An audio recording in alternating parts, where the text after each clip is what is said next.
Hello, I hope you're well. Welcome back to my channel, and welcome to my somewhat belated February wrap-up. I'm gonna do a little bit of a life update at the beginning, so if that's not your bag and you're not interested, that's totally fine. I put a timestamp, so feel free to go directly to the books. But I did want to just pop in for a few moments. So I am so glad to be back and filming because I took an unanticipated week off from BookTube because I was feeling a little bit under the weather. Thankfully, it was not COVID. I took 2 COVID tests, both were negative, but I did end up catching a pretty nasty cold from a toddler. And I learned 2 things about catching a cold from a toddler. It is very hard to be mad about catching a cold from a toddler because they're so freaking cute. And I have 0 regrets about playing race car and hide and seek for an entire Sunday afternoon, which is when I caught said cold, because the 2-year-old is precious. So there is that. The other thing is I learned, which I'm sure mothers out there already know, baby germs do not play. Like, they are intense. So I was really out of commission for a few days there, just because my throat was sore and I just felt very foggy. But yeah, so that's where I've been. I'm back. I'm feeling much better. So there is that. But February was a weird month, a weird reading month. It ended up being pretty light on the reading side of things. I read 5 books total, and that was just honestly because there was a lot of stuff going on where my mental capacity and my emotional bandwidth were kind of tapped out, that I hadn't anticipated. So I started the house hunting process at the beginning of February, and I severely underestimated how much of a emotional roller coaster that can be. So there were several days where I was mopey and frustrated, and the last thing I really wanted to do was pick up a book. I just kind of wanted to watch stupid TV and take my stupid walk for my mental health sort of thing. And then unfortunately, there was some stuff that came up with my grandmother's health. She is 100, going on 101, so you do expect those things to happen, but nevertheless, they are really stressful and nerve-wracking, so I was dealing with some of that. But to be honest, it feels really ridiculous to be complaining about those types of things, given everything that is going on in the world right now, which also kind of was emotionally draining because Ukraine, you guys. I did want to take a few moments to talk about that on this channel, just because my subscribers know that I read a lot about Russia, a lot by Russian authors. I studied Russian history in college. I was a Russianist, and so I am very passionate and fascinated by Russian history, the literary tradition, the culture itself. And so with all of that background, I can't say that I was incredibly surprised when Putin invaded Ukraine. I do think that this is what he's been working towards, and when I was talking to Olive, I think the morning of February 24th, as the world woke up and saw what was going on, she kind of succinctly said that Putin was playing from an 18th century playbook, and that really sums it up. His ideas of Russian influence and Russian territorial gain is playing from that 18th century playbook for sure. But it's heartbreaking. And as someone who is such a news junkie, I have definitely spent a lot of time when I would be listening to audiobooks instead listening to podcasts and news coverage on what is happening in Ukraine, reading a lot about what's happening in Ukraine, watching a lot about what's happening in Ukraine, and it is devastating to think about the 2 million plus people who have been displaced already, and thinking about the homes and the cities that are under siege and the casualties there, and how brave the Ukrainians are being right now, and Zelensky as a leader there. It's quite incredible, but as I said, very, very devastating to watch. But this is all to say two things. The first is that I'm going to start to try to incorporate more books on Ukraine and by Ukrainian authors onto my TBRs over the coming months to better educate myself. And the other thing, because I do want to give back in some way, is that if you are going to be buying books in the near future, whether they are books that I have recommended or books that you just really want to read, I would encourage you to use my bookshop.org shop link or the links that I provide in the description box, because what I will be doing for the next few months is basically any commission I get from those books, I will be donating it to Ukrainian humanitarian efforts and anything that's helping the refugees and those affected by the war. But yeah, so that was all to say those two things. But now we're going to talk about the books that I read in February for Black History Month. As I mentioned, it was a lighter reading month for me, which March is shaping up to be similar. I read 5 books total. So the first book that I want to talk about is Somebody's Daughter by Ashley C. Ford, which is a memoir, as you see on the cover. This came out in 2021, I believe, and I actually got it in one of the Strands, like, book boxes when I was testing those out. And, you know, I'm a little bit wishy-washy when it comes to giving memoirs star ratings, because I respect the vulnerability that it requires for someone to write a memoir, because most of the time they are addressing traumatic moments in someone's life. And so this is a book that I decided not to give a star rating to. The book itself is Ashley's memoir. It is about her, a young Black woman living in difficult socioeconomic conditions, and also dealing with the fact that her father is incarcerated. And her father has been incarcerated since she was a small child, really before she could form any, strong, memories or strong ideas of who he was. And so the book is really about her growing up without her father and knowing he is in prison. And, unfortunately, this was a book that I wanted to like more than I actually did. And this is something that you'll hear with another book that I read this month as well. So clearly I think it's just this type of book does not work for me, and it might work better for other people. But a lot of this book, about the first 50% of it, is really dealing with Ashley as a young child. And so the narrative voice is that of a young child. And it is very juvenile and innocent and ignorant, because a child's understanding of the world is limited, and it just doesn't work for me. It's one of these things where the book is bookended by adult Ashley.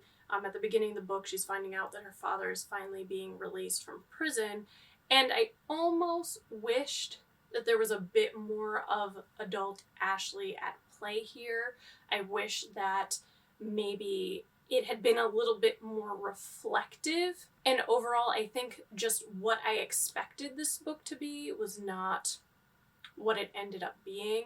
It felt more like the book really focused on her difficult relationship with her mother, and also her relationship with her grandmother, and her father, who is absent. I almost wanted more of him. And I understood why there wasn't more of him, because she didn't have much interaction with him during his incarceration. And I expected her to be reflecting more on the fact that her father is in prison, that he's not there, contemplating why he might be in prison and what that means for her, than actually happened in this book. And so that, for me, I think I just went in having different expectations of what was actually on the page. It is a fairly short memoir. I kind of wish it were a little bit longer, because I do think by the end of the book, I definitely wanted to know more about her father, wanted to have more insight into him and their relationship and where it might go. Unfortunately, this just wasn't it for me, but that's not to say that it might not work for someone else. I'm still glad that I read it, because, to be candid, I haven't read much about incarceration, so that's really what interested me in this book in the first place. So I'm glad that I read it, but I just wish that I had enjoyed, that seems like the wrong word here, but enjoyed the reading of it a little bit more. And I will also say that this is a book that definitely covers triggering topics, domestic violence, sexual assault, so just know that going into it. The next book I read was Small Country by Gail Fay, which was our February found in translation book. And we had a live show on this channel, which I'll link for you, that was really, really interesting. It's not spoiler-free, just as a note, but if you want more information on the book, if you want to go in more detail, I would definitely check out that live show and discussion. But this is a book that is translated from French. It is about this young boy growing up in Burundi, and when Burundi and Rwanda are both ravaged by civil war and genocide in the 1990s, this is kind of this coming of age story of the impacts that has on a young child. And this was again a book that I wanted to like a little bit more than I did. I gave it 3 stars, which isn't to say that I hated it, but I think I just wanted a little bit more from it than I got. And I listened to it as an audiobook, so I don't know if perhaps that was part of it. It could have been, but this, like Somebody's Daughter, is in the narrative voice of a child that is bookended by an adult version of the child at the beginning and the end of the book. And the child narrative voice, as I said, just does not work for me. There is something limiting about it, because obviously children don't understand the world in the same way that adults do. That comes with experience, that comes with growing up. And for me, it's just not a narrative voice that I seem to be able to work with or to have much success with. And again, like Somebody's Daughter, this was a situation where I almost wished the adult Gabby, the main character, was a little bit more present, that he was maybe inserting himself a little bit more and being a little bit more reflective and providing some more context and maybe a more nuanced and adult understanding of what was happening at the time. However, I will say that the sort of childlike voice is really interesting when juxtaposed against these sort of realities of war. In Burundi and Rwanda at the time. So that was interesting. I will also say that there are some really, really beautiful and poetic lines in here that have definitely stuck with me, and the ending is quite emotional, and those are things that I really enjoyed. And so I would be interested in reading more by Gail Fay for sure. But another thing that kind of sort of was an issue for me is that I do feel like the first half of the book didn't grab my attention as much as the second half, in that I think the first half was very, very episodic and was like an idyllic childhood, which makes sense. And then the second half is really about the war and genocide itself. But there's a moment in the book, which I don't really know if I would consider it a climax, but there's a definite moment that I can pin down, which felt like the tone and everything within the book just shifted. But overall, it was an interesting coming of age story about war, and a loss of innocence that comes along with that. And the really good thing about this book is that I definitely want to read more about what happened in Burundi and Rwanda, and Annie actually provided a recommendation of a memoir, I think, which this actually felt like a memoir, although it was fiction, but it is based on some of the experiences of the author. So that was interesting too. So overall, it was a quick read. It was interesting, but for me, it was not the best of my reading for the month. The next two books were both 4.5 stars for me, so I thoroughly enjoyed them, and the first of them was Brown Girl, Brown Stones by Polly Marshall, which was a book that I was very, very excited about.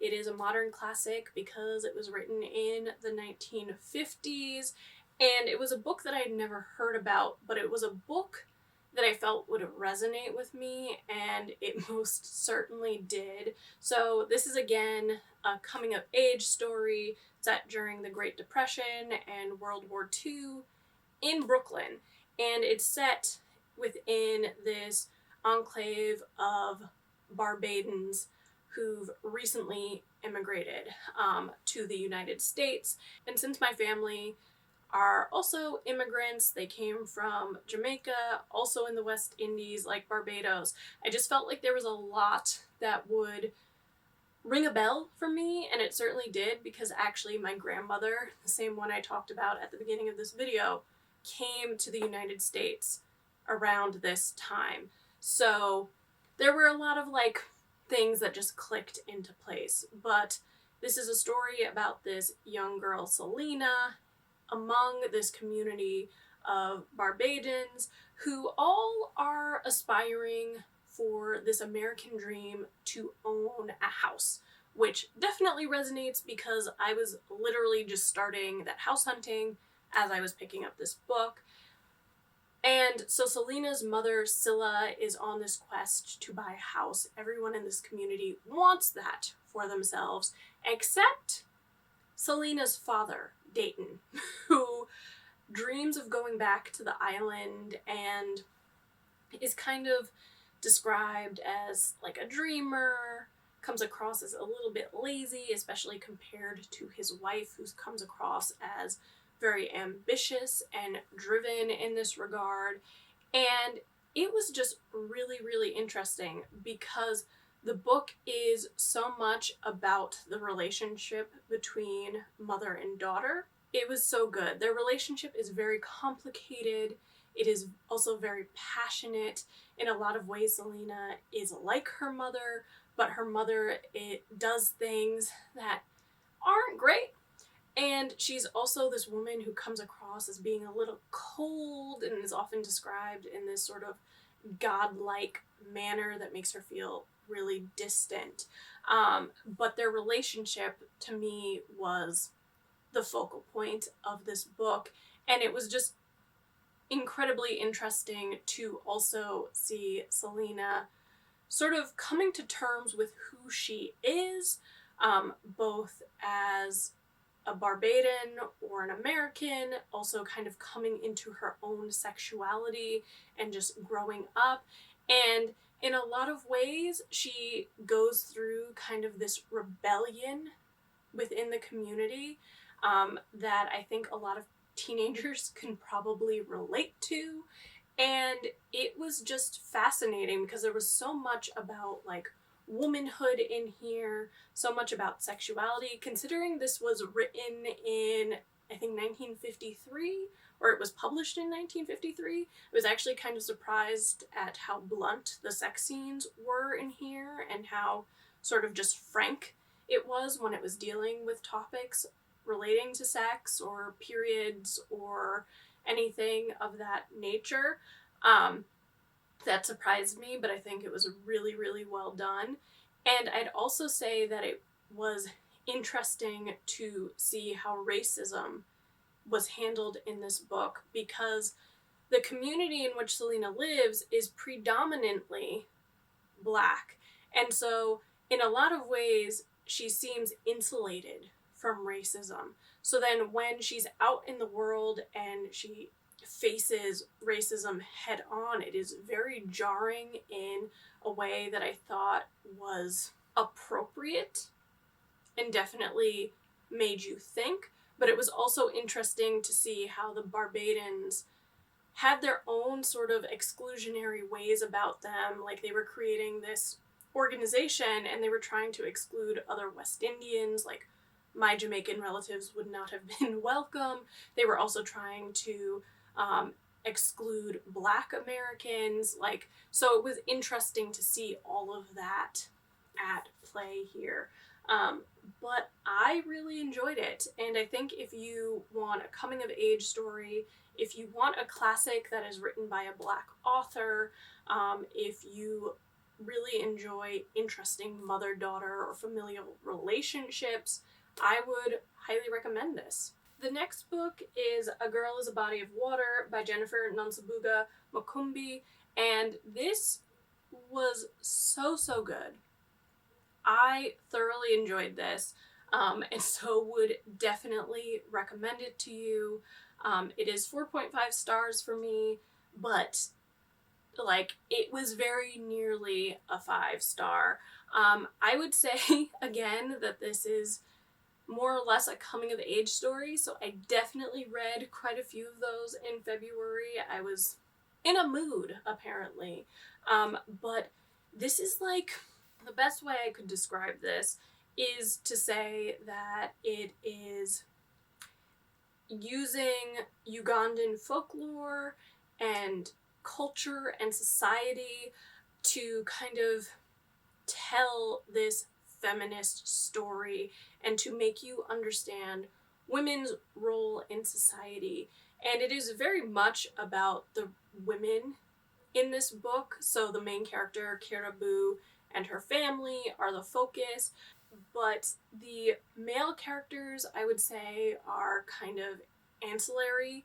They're there, but the most compelling, the most interesting, the ones that I think the author really wants you to focus on are the women and their relationships with one another and how they cope with the society in which they live. And it is just really, really interesting to me. Caribou is this young girl at the beginning of the book who is a storyteller and thinks that there are like two parts of herself. One that behaves and one that is not. And this blind witch tells her that it's because she has the gift of the first woman, which is this myth and this idea that there is this essence, this spiritual thing that a lot of women have lost over the course of history that Caribou has kind of in spades. And so that's how it starts out, and that kind of flows through the story, really understanding how this first woman is represented or repressed by some of the women in the book. And it's like spiritual without being religious, but I would say that some of it is a little like woo-woo, as Noelle would say. But I thoroughly enjoyed it. I enjoyed seeing Caribou growing up over the course of this book. There's an interesting portion where she's in a boarding school and is kind of like the sexual awakening of these teenagers, as one would expect. But the characters were just so colorful. I would hesitate to call this historical fiction, even though it is set in the past, just because although it mentions like the regime of Idi Amin and colonialism, it's less about those things. They're kind of incidental to the plot rather than driving them forward. The book is really about the characters. Caribou, her grandmother who raises her alongside her grandfather, one of her aunts who helps raise her, her childhood friends, the blind witch who ends up being someone from her grandmother's past. It's really about those characters rather than everything else that is going on in the world. But it was the folkloric element, these myths, that really, I think, made this unique and enjoyable. So, yeah, I would highly recommend it. And then the last book is Passing by Nella Larson, which is a 5-star read for me. It was a reread for me. I actually have a whole book talk video dedicated to talking about this particular book. It was mentioned in my favorite books of all time video from, I think, early last year. This is just wonderful. It's, again, a classic. It's written in the 1920s and really focuses on the Harlem Renaissance. Nella Larson is a Harlem Renaissance writer, and if you're looking to read books by Black authors to kind of reclaim some of that classic canon that is very, very white and often very, very male, I would certainly recommend this. It is just a fascinating look at race in this book because the two characters, Irene and Claire, are white passing Black women, and the book is about how they re-encounter each other later in life, and both of them are kind of handling their ability to pass as white very, very differently. One woman, Claire, has decided to pass as white permanently, having married a white man who is a racist and doesn't know about her true identity. And Irene is white passing but is very involved within the Black community. She marries a man that she describes as not being able to pass. She is very involved in the sort of Harlem Renaissance and everything that was going on in Harlem at that time. And so it's kind of about the antagonism between them, but also, interestingly, about the, like, obsession that each of these characters have for one another that is, like, borderline erotic at some points. So it's this very sort of attraction, repulsion type relationship between them, and the way that it looks at race, a way that it kind of paints a portrait of the Harlem Renaissance during this time period is just wonderful. It's definitely a book that made me think, being that I am a white passing person of color as well. And it is a book that I think there are points that make it uncomfortable, but I think that is purposefully done. So there is that to it. I would say, though, that there's some ambiguity here. So if that is something that turns you off in a book, maybe stay clear of this. But overall, like I said, it's a 5-star read for me. It's one of my most loved books. So I really, really could go on gushing about it forever. So yeah, those were the books that I read in February. As I mentioned, I expected to read a heck of a lot more than I did, but considering 3 of the 5 books were 4.5 stars or higher, it wasn't a bad month. Like, there was some quality reads in there. Hopefully you found a few books to add to your TBR, and if you did, be sure to let me know in the comment section. But anyway, I hope you enjoyed this video, and if you did, don't forget to hit that subscribe button and to give this video a thumbs up, because that means the world to me and it helps this little channel grow. Thanks so much, everyone. I'll see you next time. Bye!